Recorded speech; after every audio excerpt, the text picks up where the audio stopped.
அனைவருக்கும் வணக்கம். ஆண்டனி சித்தாரிலிருந்து சனி doctor Johnson கோடம்பாக்கத்தில் பேசுறேன். அதாவது சர்க்கரை நோய் உள்ள பெண்கள் நிறைய பலகீன பிரச்சனைகள் பாதிப்புகள் இந்த காலத்தில் நிறைய பேருக்கு ஏற்படுது. உடல் எடை குறைஞ்சிருக்கும், உடல் எடை அதிகமாக கூட சர்க்கரை நோய் வருது. அடுத்தால உணவு கட்டுப்பாட்டில் கவனமாக அந்த கிழங்கு ஐட்டங்கள் அதிகமாக எடுக்காதீங்க. அதனால கூட அதிகமாக அசைவ உணவுகள் அதிகமாக கூட சர்க்கரை நோய் வரும். அது பெண்கள் பலகீனனால இதனால வீடுகளில் வேலை செய்ய முடியாமல் உடம்புல சிரமங்கள் ஏற்பட்டுரும். ஆஃப்டர் டெலிவரியான பெண்கள் நிறைய பேர் இந்த பாதிப்பு ஏற்பட்டுருது. அதனால குழந்தை உண்டான பிறகு கூட நிறைய பேருக்கு சர்க்கரை நோய் ஏற்பட்டு அதனால வீடுகளில் சரி அவங்களுடைய உடல்களையும் தன்னுடைய வேலைகளை செய்ய முடியாம மூட்டு வலி, கை வலி, கால் வலி, கழுத்து வலி, குதிகால் வலியெல்லாம் ஏற்பட்டு அதற்கு சித்த மருத்துவத்தில் நிறைய மருந்துகளை நம்ம கொடுக்குறோம். அந்த மருந்துகள் மூலமாக இந்த கொய்யாப்படையில சாறு, அடுத்தால சக்கரை கொல்லி சூரணத்தை காலையில் ஒரு ஸ்பூன், நைட் ஒரு ஸ்பூன்.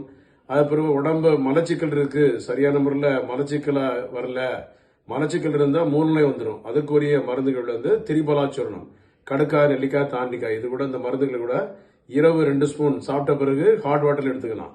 அதனால காலையில வெறுவயத்துல கூட நம்ம என்ன செய்யணும், தண்ணி குடிச்சிட்டு ஒரு பாதாம் பிஸ்தா அந்த மாதிரி கொஞ்சம் பாதாம் பிஸ்தா எடுத்துக்கலாம். 5 வயசுக்கு ஏற்ற மாதிரி 5 4 எளிதில் ஜீரணமாகக்கூடியவங்க கொஞ்சம் கூடுதலாக எடுத்துக்கலாம். ஜீரணம் பிரச்சனை இருக்கவங்களுக்கு, டைஜஷன் ப்ராப்ளம் இருக்கவங்க கொஞ்சம் குறைச்சி எடுத்துக்கணும்.